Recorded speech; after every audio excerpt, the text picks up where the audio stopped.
Como les había ofrecido, ayer ya entraron al metabolismo en sí. Yo quería hacer una revisión de la parte de química de los carbohidratos para poder entender mejor todo lo que se viene en realidad, ¿no?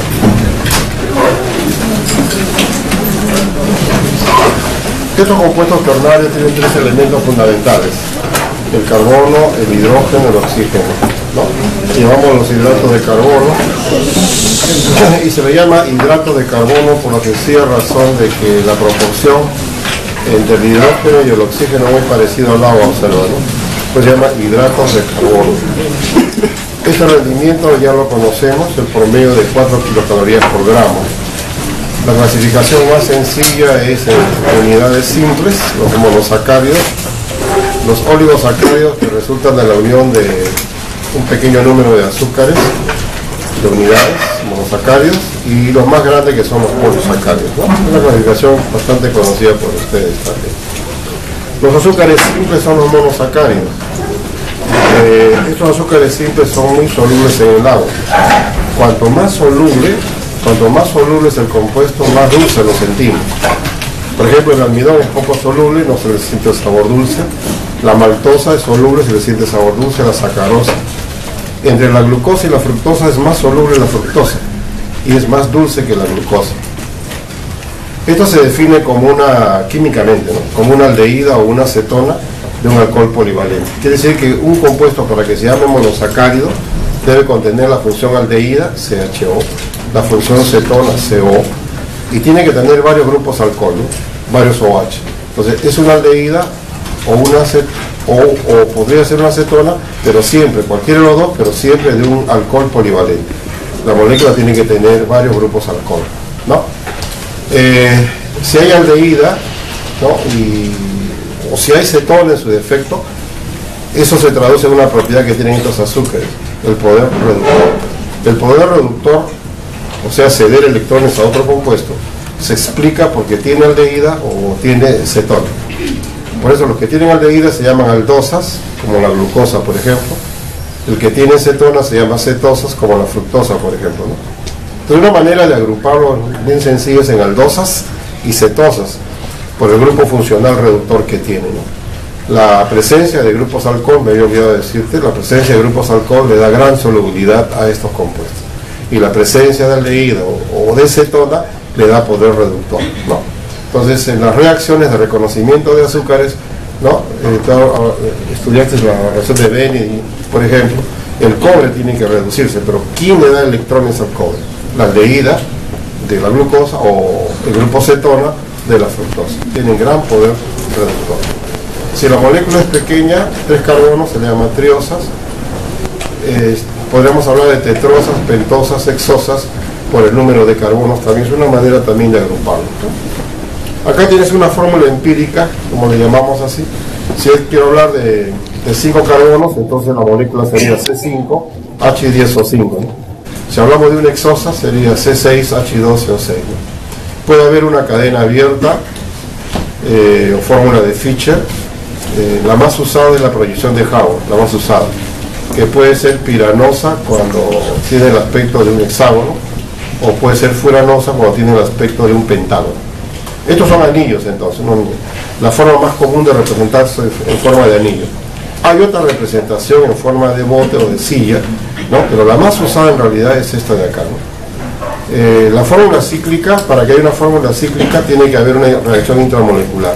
O sea, si yo tengo una molécula de glucosa y tiene aldehída en el primer carbono, puede entonces unirse a un grupo alcohol que está en el carbono número 5. Entonces es una reacción intramolecular. Bueno, si interviene aldehída, como en la glucosa, entonces se llama hemiacetal. Entonces la molécula ya tiene un aspecto en anillo, que le vamos a llamar, entre un momentito le vamos a llamar piranosa, porque parece un hexágono. Y el hexágono nos hace recordar a un pirano, que es un compuesto orgánico heterocíclico. Entonces, como se parece al pirano, forma de hexágono, se dice la glucosa es una glucopiranosa. Bueno, pues si la molécula no es la glucosa, sino la fructosa que tiene cetona, la cetona se encuentra en el carbono número 2.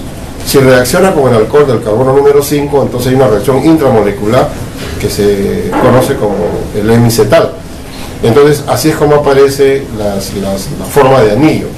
como ese anillo se parece a un furano, se dice furanosa, ¿no? Entonces nosotros vamos a ver ya en la fórmula que hay variantes de tipo alfa o de tipo beta, como vamos a ver en la fórmula, ¿no? Entonces las representaciones pues están de acuerdo a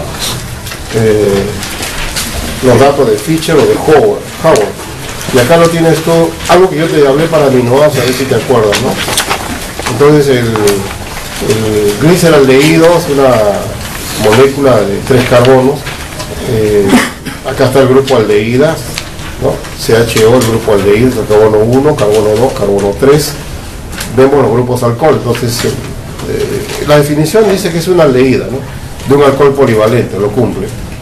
La definición dice que es una acetona también, ¿no? De alcohol polivalente, lo cumple. Entonces, para que sea monosacárido tiene que tener esa característica que lo acabamos de dar, ¿no? Entonces, acá tenemos un gliceraldehído, ¿no? Si el alcohol se encuentra hacia la derecha, se llama la forma D. ¿Te acuerdas que mencionamos eso? Si se encuentra hacia el lado izquierdo, la forma L, ¿no? Y los aminoácidos se parecían al L-gliceraldehído, ¿no? Entonces, nuevamente esta formulita del gliceraldehído para recordar. Entonces, el azúcar más sencillo sería esta triosa, ¿no? Mira, tiene 3 carbonos nada más. Si tiene 4 se llamaría tetrosa, 5 pentosa, 6 hexosa, 7 heptulosa, octulosa, etc. Entonces sería el azúcar simple, más sencillo, ¿no? El gliceraldehído, grupo aldehído, y de hidroxacetona, el grupo cetona. Entonces, a partir de estos de acá, vamos a tener el grupo que se llaman aldosas.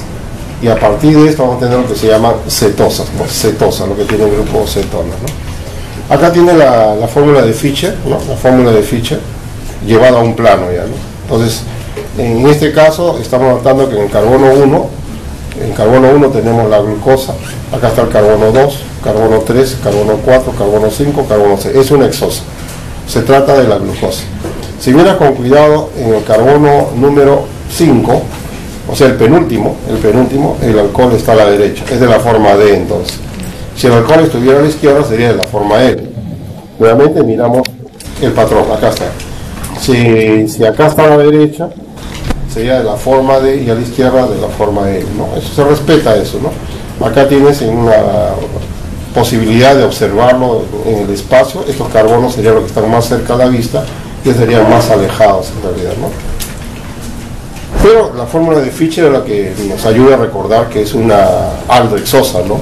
Nos ayuda a recordar que tiene varios grupos alcohol. Vamos a contar: 1, 2, 3, 4, 5.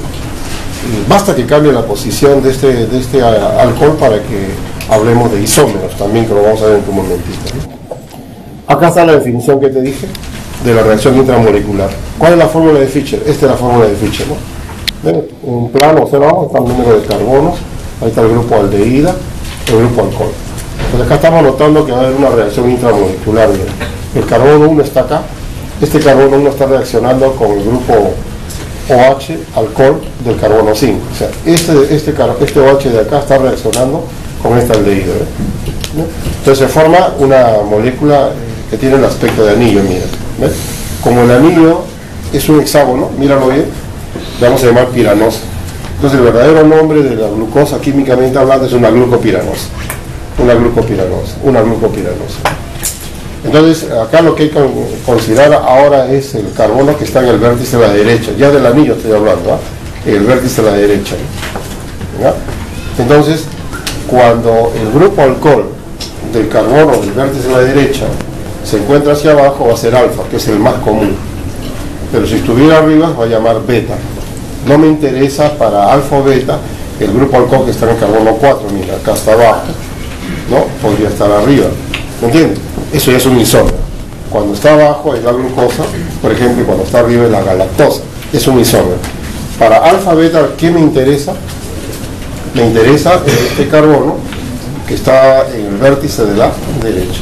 Cuando está abajo, el grupo alcohol se llama alfa, y si está arriba, beta. Como todos son de la forma D, se respeta el término D que vimos anteriormente. Entonces, el verdadero nombre de la glucosa sería la alfa D glucopiranosa. Pero podría haber beta, claro, se llamaría la beta no glucopiranosa, beta D glucopiranosa. Ahora, si esto no fuera la glucosa, ¿no? Si esto fuera la fructosa, tiene 6 carbonos, ¿eh? Pero el grupo aldehído se encuentra en el carbono 2, entonces el carbono 2 se va a unir con el carbono 5 una reacción intramolecular y aparece un anillo. Ese anillo ya no es un hexágono, ese anillo es un pentágono.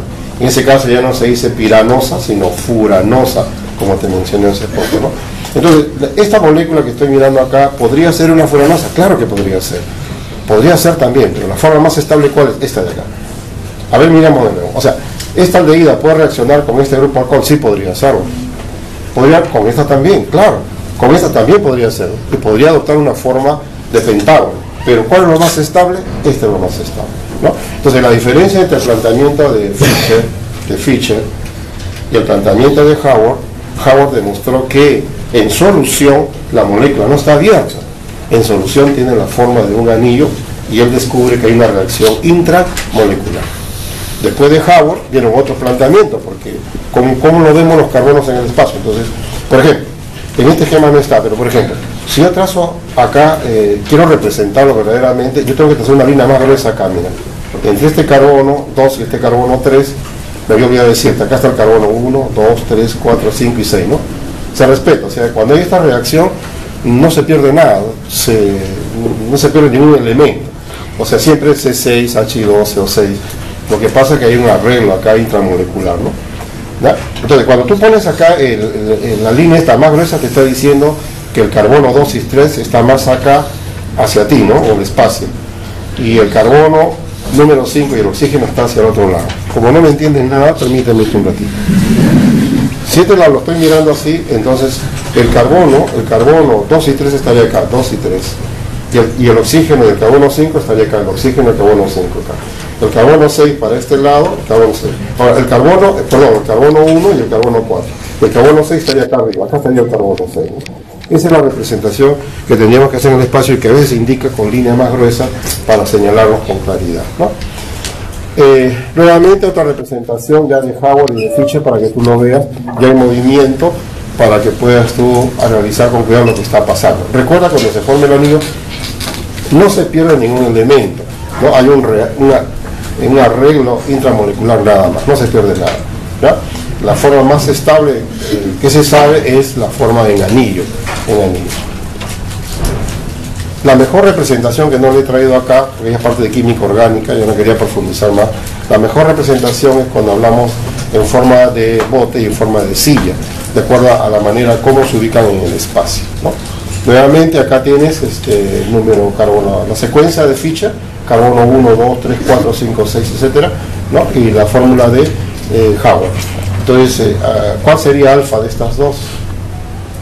Acá, este es alfa y este sería beta, ¿no? En realidad ahí están las dos representaciones. Carbono 6 siempre hacia arriba, ¿no? ¿Ya? Entonces, esta es una molécula soluble en agua. ¿Por qué? Porque tiene grupos alcohol, ¿ya? Grupos alcohol. Y es reductor, porque dona electrones a otro compuesto o elemento que lo acepte. Por ejemplo, en las reacciones químicas de identificación de carbohidratos se utiliza el cobre, y el cobre, al recibir electrones, se reduce. Al reducirse cambia de color. Entonces nos podemos dar cuenta en un ensayo químico la presencia de azúcar por su poder reductor. Es importante, ¿no? Aldehída, cetona, alcohol.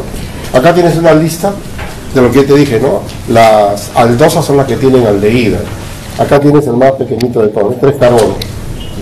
Acá tienes el gliceraldehído, la eritrosa, acá tienes la ribosa, etcétera, ¿no? Acá tienes el de 6 carbonos, tienes alosa.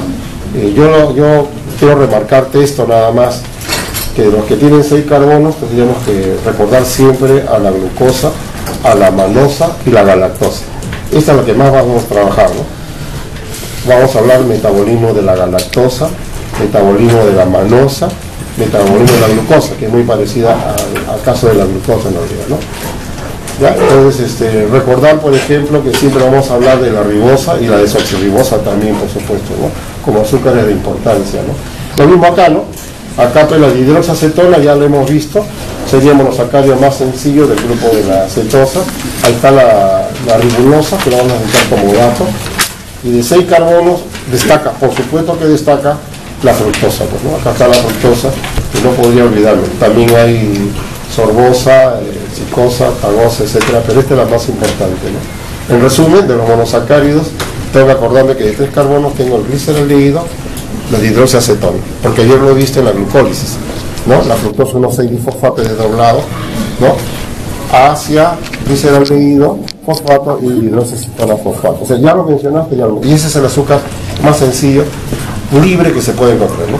Porque hay un monosacárido de 2 carbonos que se va a formar en un proceso metabólico que después lo vamos a mencionar, ¿ya? De 4 carbonos, la eritrulosa, la eritrosa, podría bueno recordarlo. De 5 carbonos, la ribosa, la desoxirribosa, la silosa. De 6 carbonos, la glucosa, la galactosa, no olvidar la fructosa, que son azúcares que vamos a necesitar en realidad. Ahí están las fórmulas para ubicarnos, la fórmula de Fischer para recordar cuáles son cetosas. Pero yo pregunto, ¿por qué esta molécula se llama cetosa? Porque tiene grupo cetona. Acá está el grupo cetona. Ahí está el grupo cetona. Cetosa tiene el grupo cetona, mira, el grupo CO. Esto le da el poder reductor a estos compuestos. Le da el poder reductor. Pregunto, ¿qué cosa es una furanosa? Cuando el compuesto en anillo tiene el aspecto de un pentágono, ¿no? Acá sí te das cuenta que está en el esquema está la línea gruesa, ¿no? Para indicarte que esta es la parte anterior y esta es la parte posterior. Vamos a numerarla. Carbono 1, carbono 2, carbono 3, carbono 4, carbono número 5, ¿no? Acá tiene la ribosa, esta es la ribosa. Es una pentosa, C5, H10O5. Esta es una pentosa. Se llama la ribosa. Carbono 1, 2, 3, 4, carbono 5 hacia arriba. Acá está la desoxirribosa, porque su nombre le dice, le falta un oxígeno a la ribosa. El verdadero nombre es deoxirribosa, pero nos hemos acostumbrado a decir desoxirribosa, ¿no? Se ha extraído un oxígeno a la ribosa, ¿no? Por eso que nosotros en el carbono 2 notamos que no hay oxígeno. Ahí está la diferencia entre la ribosa y la desoxirribosa. Son unas pentosas que luego necesitamos. Nuevamente acá tienes una sexosa para que veas lo que son los epímeros, que son un tipo de isómero. Tendrías que mirar con cuidado. En medio está la glucosa, ¿no? Entonces analizamos el carbono 4 y el alcohol está a la derecha. Estoy hablando de la glucosa, ¿no? Entonces la glucosa tiene esta característica. Aldehída, el primer carbono, en el segundo carbono el alcohol a la derecha, en el tercer carbono a la izquierda, en el cuarto carbono a la derecha, quinto a la derecha, etc., ¿no? Ahora compara esta con esta de acá, por ejemplo. Entonces, ¿qué notamos acá? Que hay un cambio de posición. Entonces la glucosa, ¿no? Su isómero sería la galactosa. Entonces va a haber una posibilidad de intercambio, claro que sí. Entonces cuando hagamos metabolismo de la galactosa el día martes, vamos a necesitar este dato, porque ahí va a haber una enzima que se va a llamar una epimerasa, ¿no? Entonces la epimerasa es una isomerasa que va a permitir el cambio. Mira, una epimerasa te puede cambiar la posición. Mira.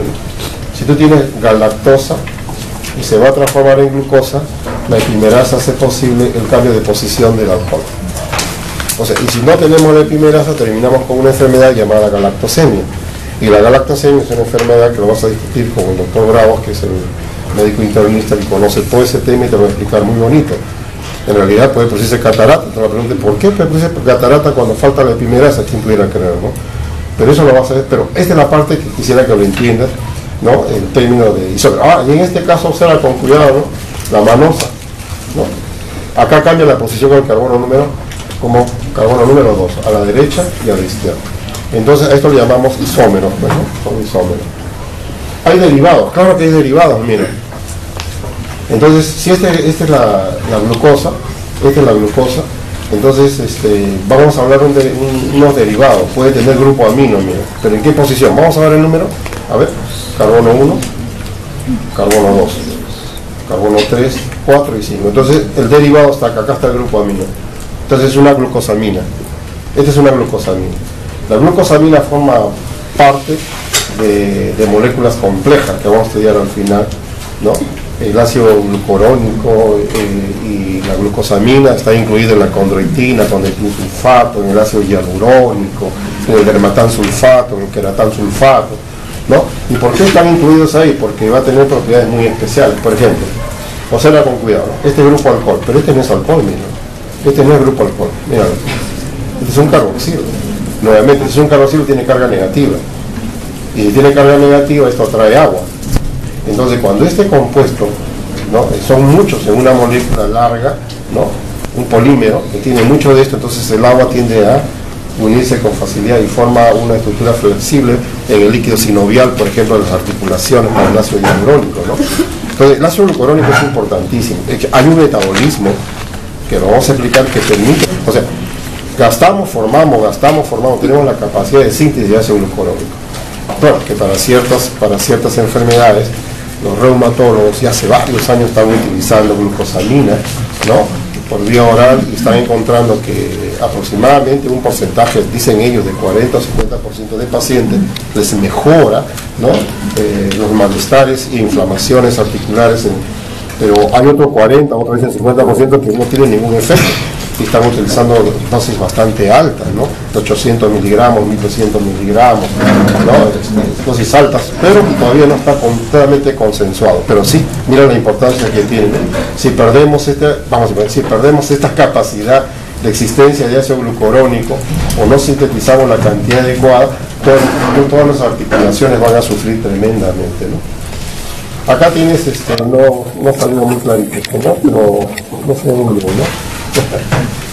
Pero es para recordar qué cosa es un enlace glucosídico. Es la reacción entre dos grupos alcohol, ¿no?, entre dos grupos alcohol, formando un enlace de tipo éter llamado enlace glucosídico. Acá está el enlace glucosídico, se produjo la unión.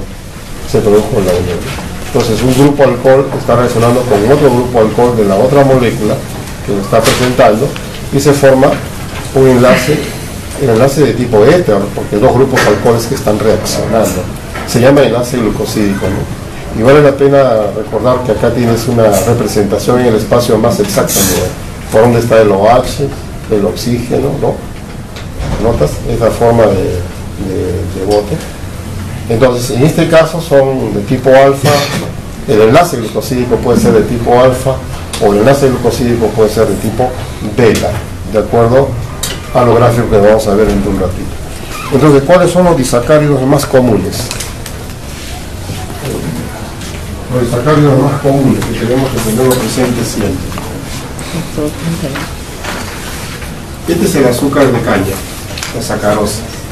Lo reconozco porque esta es la fructosa y esta es la glucosa. Esta es la fructosa y esta es la glucosa. La sacarosa está formada de fructosa y glucosa, ¿no? Esto de acá yo lo reconozco que esta es la lactosa, azúcar de la leche. Y lo reconozco porque esta es galactosa. Esta es galactosa. Vamos a contar el número de carbono, ¿no? 1, 2, 3, 4, el alcohol hacia arriba. ¿No? Entonces, esta es la galactosa, pues. Es un epílero de la glucosa en realidad. ¿Cómo se llama este enlace? Enlace glucosídico. Enlace glucosídico. Esta es la maltosa que proviene comúnmente de la digestión del almidón, mira. ¿Ya? Entonces tú le llamarías a este enlace glucosídico alfa 1,4. ¿Por qué alfa? Vamos a recordar ya.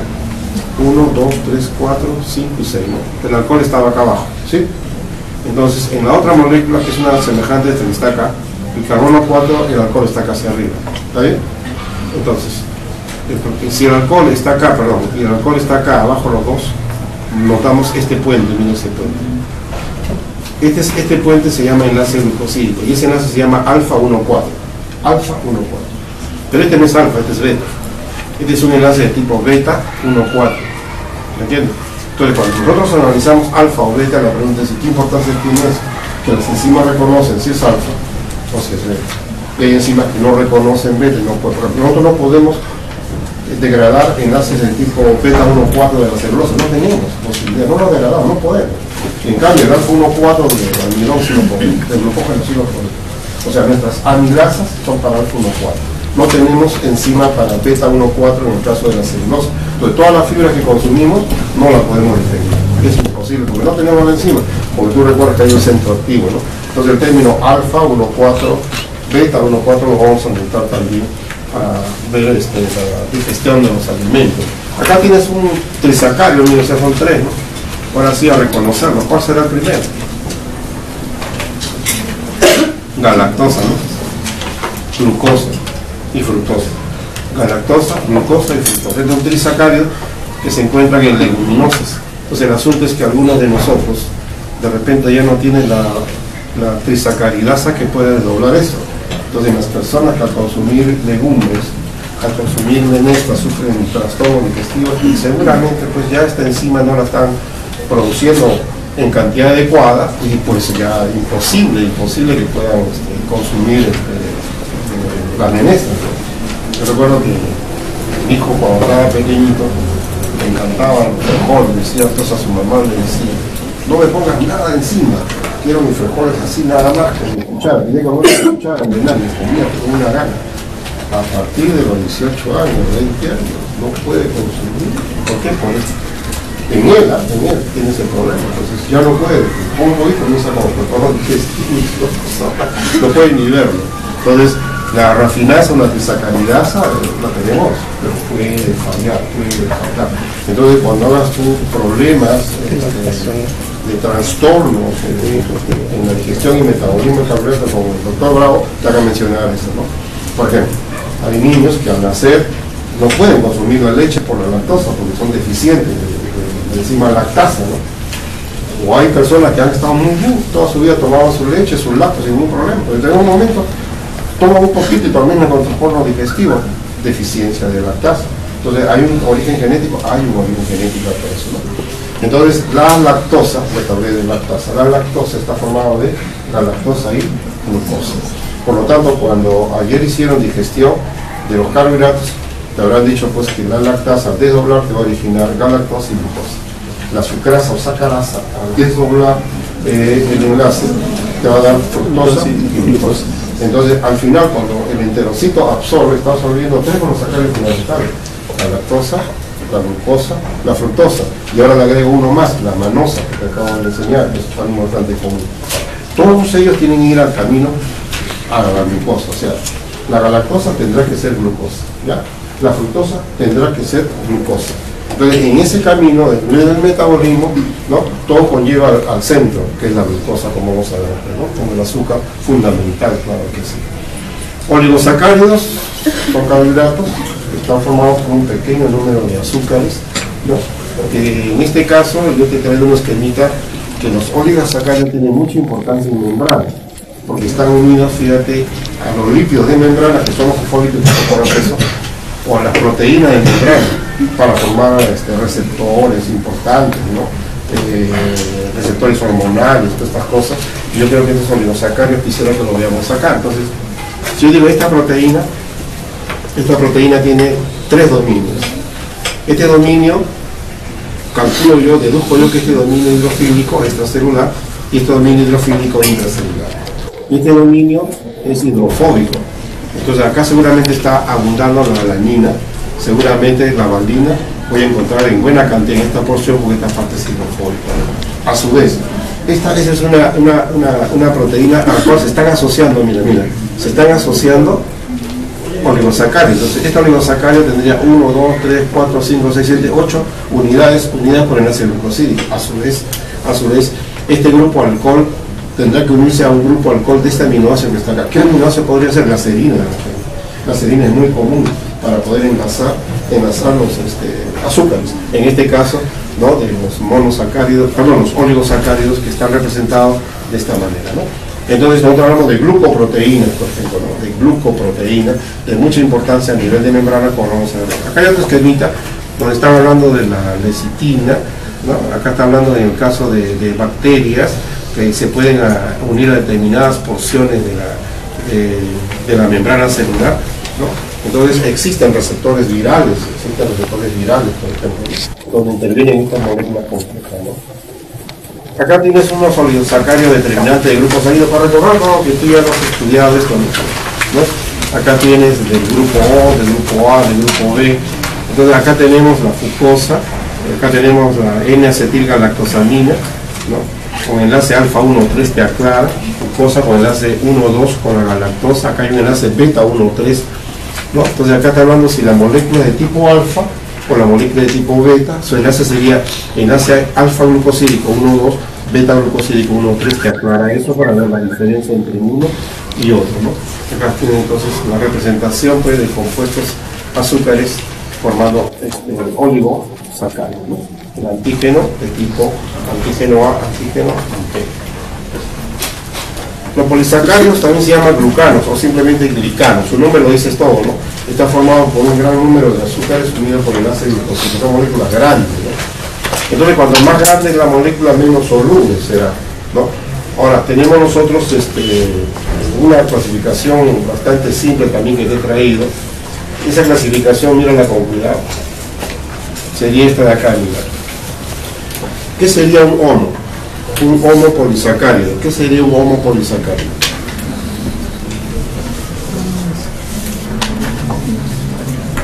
¿Qué tienen en común estos? Que una sola molécula es la que se repite, nada más. Acá hay glucosa, glucosa, glucosa, glucosa, glucosa, glucosa, nada más. Entonces se llama homopolisacárido cuando una sola unidad se repite, ¿ya? Fructosa, fructosa, fructosa, fructosa, o glucosa, glucosa, glucosa, glucosa. Se llama hétero si un dímero se repite. Entonces, hay un dímero que se repite, por ejemplo, galactosamina, ácido hialurónico, galactosamina, ácido hialurónico, galactosamina, ácido hialurónico. Es un dímero que se repite. Ahora se llama heteropolisacárido, ¿no? También le llaman mucopolisacáridos porque están relacionados con proteínas. Estos compuestos están relacionados con proteínas. ¿No? Vamos a ver lo que te mencioné hace poco, el keratosulfato, por ejemplo, ¿no? El ácido hialurónico, por ejemplo, ¿no? El condroitin sulfato, por ejemplo, son casos de heteropolisacáridos. Es una clasificación, ¿no? Me parece sencilla también. Y acá tienes el almidón, que es la gran reserva energética. Miren el nombre que le hemos puesto, ¿no? Es un polímero de glucosa, ¿no? Está formado por un gran número de moléculas de glucosa unidas por enlaces glucosídicos de tipo alfa 1,4, ¿no? Hay dos tipos de almidón, míralo con cuidado. Amilopectina, que es la más abundante, y la amilosa, que es de tipo helicoidal. Hay dos formas. Entonces, cuando consumimos almidón, estamos consumiendo dos formas: la helicoidal amilosa y la amilopectina ramificada. Esta es la más abundante, ¿no? En un esquema lo vamos a ver. Acá puede ver la amilosa, ¿no? Entonces, esto sería la glucosa, glucosa, y este enlace se llama alfa 1,4, enlace glucosídico alfa 1,4, ¿nota? Alfa 1,4, alfa 1,4. Entonces, esta de acá, la amilosa, se caracteriza por presentarse de esta forma, mira tú, helicoidal, y se llamaría pues la amilosa. En cambio se llama amilopectina cuando presenta un aspecto ramificado, ¿no? Entonces acá pueden mirar la manera como se representa, mira, ¿no? Esas ramas, ese complejo. Semejante al glucógeno también. Entonces la amilopectina es semejante al glucógeno. Es una cadena ramificada, parece un árbol, mira. Entonces acá tienen los enlaces, dice alfa 1,4, ¿no? Pero donde existe ramificación será 1,6, que lo vamos a ver acá. Este es 1,4, 1,4, 1,4, 1,4, 1,4. En el punto de ramificación, que sería esto, sería carbono 1 que está acá, y el carbono 6 que está acá arriba. Entonces, enlace glucosídico 1,6. ¿Ya? Entonces, cuando consumimos almidón, tenemos una enzima amilasa que puede desdoblar los enlaces glucosídicos que estamos mencionando. Hay dos tipos de almidón, ¿no? La amilosa y la amilopectina. Ahí tienes el glucógeno, se parece a la amilopectina, ¿de acuerdo a lo que hemos planteado, no? Mira, sumamente ramificado, ¿no? Acá tenemos el glucógeno con enlaces 1,4 y justamente en la ramificación el enlace es 1,6, como en el caso anterior. Y acá lo podemos ver, ¿no? Acá está el 1,6, este es 1,4 y este es 1,6. 1,4, 1,4, 1,4, 1,6. Está formado por un gran número de moléculas de glucosa, es un polímero de glucosa, y la enzima que lo da a desdoblar se llama la glucógeno fosforilasa, es la que lo va a desdoblar, ¿no? Entonces, este punto rojo que está acá, es el extremo no reductor, o sea, donde puede atacar la enzima. Entonces, si el glucógeno fuera semejante a la amilosa,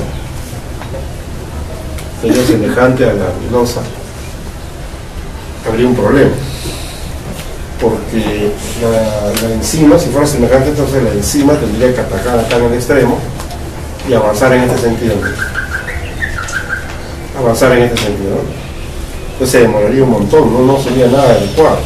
En cambio, si la enzima ataca por los extremos no reductores, ataca por acá simultáneamente, entonces la enzima puede desdoblar fácilmente a este glucógeno, que es una forma de almacenar energía. El glucógeno abunda en el hígado como reserva energética. El glucógeno abunda en el tejido muscular como reserva energética para la contracción, exclusivamente para la contracción. En cambio, el glucógeno del hígado es para donar glucosa en etapas de ayuno.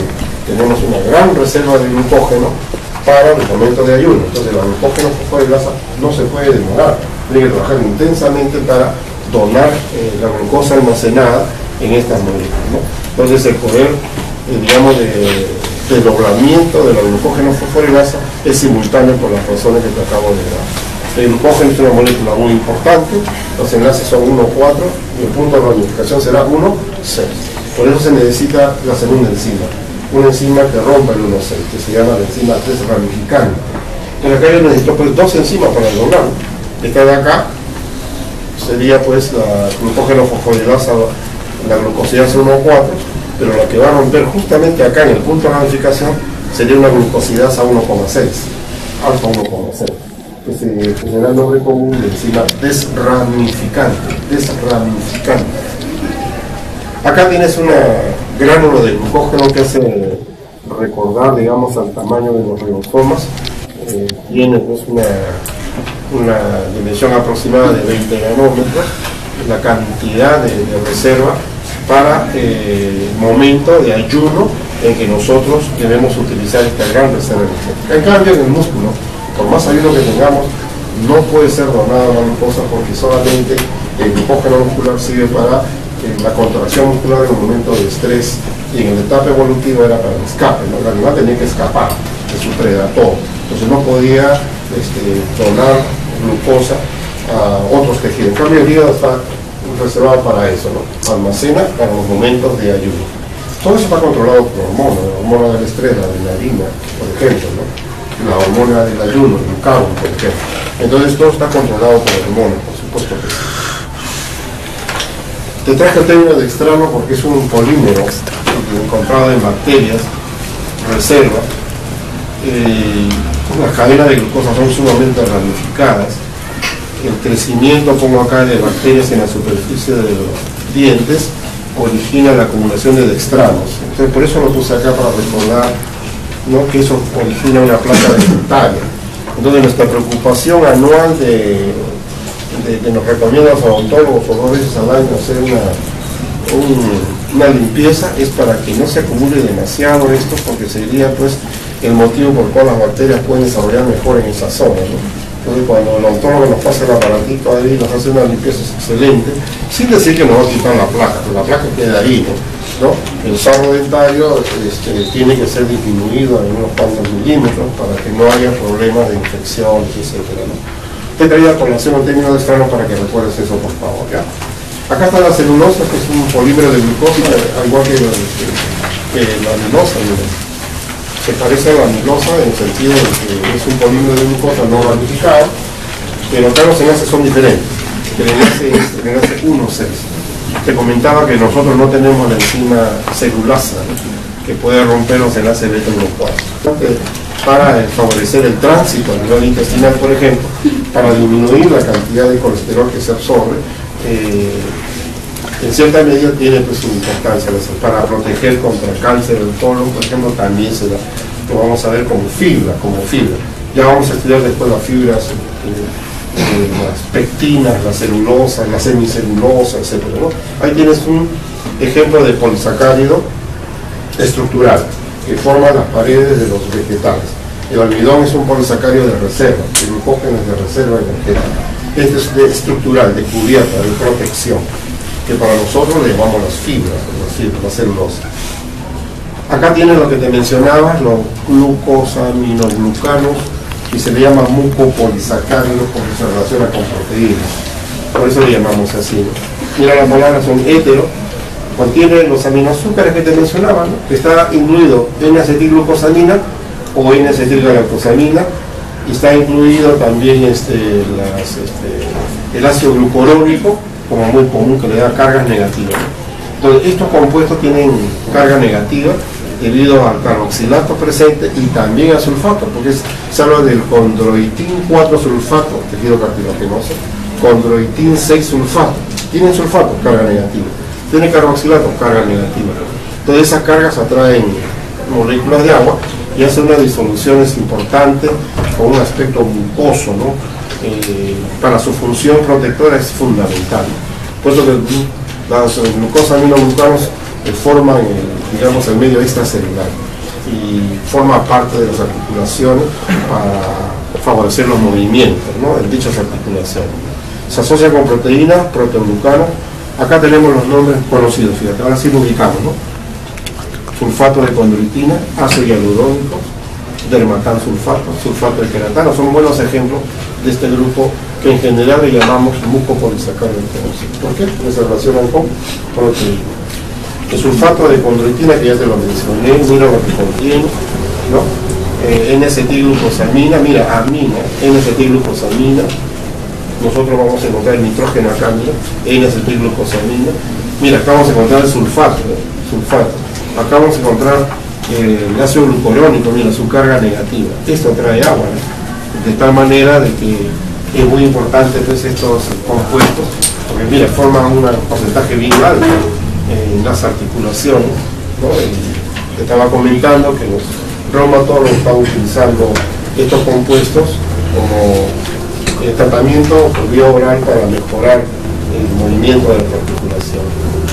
Un ácido hialurónico abunda en todo tejido conectivo, es sumamente abundante, en todo tejido conectivo abunda el ácido hialurónico.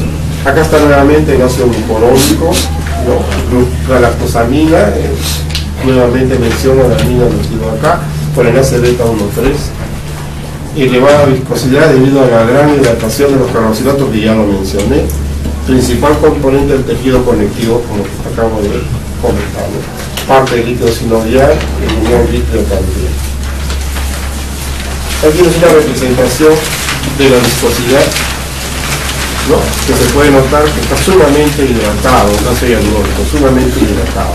Ese es el dímero que se va a repetir, ¿no? Acá está la forma acetilada y con nitrógeno. Acá está el carboxilato del ácido glucurónico y que atrae agua, ¿no? Acá tienes una representación de estas fibras completamente hidratadas. Qué importante es eso, que se mantenga hidratada. Por eso es de que han salido productos farmacéuticos, cremas para la piel que tiene ácido hialurónico, y el objetivo de esas cremas para la piel que tiene ácido hialurónico es atraer agua y hacerlo más flexible la piel, evitar que esté tensa, porque atrae agua. O sea, la propiedad es que atrae agua, ¿no? O sea, si el compuesto tiene abundante ácido glucurónico, pues atrae agua y mejora, ¿no? Obviamente. El ácido hialurónico en la matriz extracelular constituye una barrera. Lo he puesto acá porque hay posibilidades de que aparezca un microorganismo que produzca una enzima, pues, que destruya el ácido hialurónico. Entonces sería sumamente peligroso y podría invadir fácilmente los tejidos produciendo infecciones terribles, ¿no? Entonces, le he traído a colación acá para que lo vayas leyendo, porque si el ácido hialurónico constituye una barrera para que no entren gérmenes, hay bacterias que tienen una enzima que rompe eso, ¿no? Por ejemplo, si tiene una hialuronidasa de Clostridium histolítico, entonces la infección va a avanzar de una forma muy rápida y muy peligrosa, ¿no? Entonces vence la resistencia. Esto quiere decir que el ácido hialurónico como material extracelular es una pared, digamos, y que nos defiende de la entrada de gérmenes, ¿no? Pero si hay un Staphylococcus aureus que tenga la enzima y sea sumamente peligroso, pues avanza, ¿no? Y si existe un Clostridium, pues avanza con facilidad y la infección es muy severa, ¿no? Muy severa. La gangrena gaseosa lo puedes revisar en microbiología para que tengas una idea más completa, y por eso lo puedes tratar, ¿ya? Dermatán sulfato, su nombre lo dice, se encontró y abunda en la piel, pero también en los vasos sanguíneos, en las válvulas del corazón. Se diferencia la condroitina porque acá el ácido hialurónico es el hidurónico, no es el glucurónico, parecido nada más, ¿ya? Evita la trombosis como la heparina, ¿no? La heparina es un anticoagulante natural, se produce en el hígado, en varios tejidos, ¿no? Entonces evita las coagulaciones, ¿ya? Que se va a unir la trombina, evita que se forme el fibrinógeno. Acá tienes el ácido hialurónico para un esquemita para que lo vean la parte que se va a repetir, ¿no? Es un dímero que se repite, mira, un dímero que se repite, para recordar lo que hicimos a la introducción. ¿Cómo se clasifica en homopolisacárido y heteropolisacárido, ¿no? El heteropolisacárido es un dímero que se repite, y se acostumbra a poner así, interrumpido acá, o se pone un paréntesis acá, o un corchete se pone en ambos lados, ¿no? Acá tienes el hidronato, el dermatansulfato, va a ser el dúrico, ¿no? La posición del carboxilo no está hacia arriba, sino hacia abajo. En realidad la posición del carboxilo cambia, y ya tiene otro nombre, hidrónico, ya no se dice glucurónico, se dice hidrónico. Esa es la diferencia, por ejemplo, ¿no? El queratansulfato tiene acetilglucosamina sulfatada, es importantísimo ubicarlo, ¿no? Entonces nosotros tenemos acá, digamos, la posibilidad de un compuesto que contiene sulfato. Este sulfato va a dar carga negativa.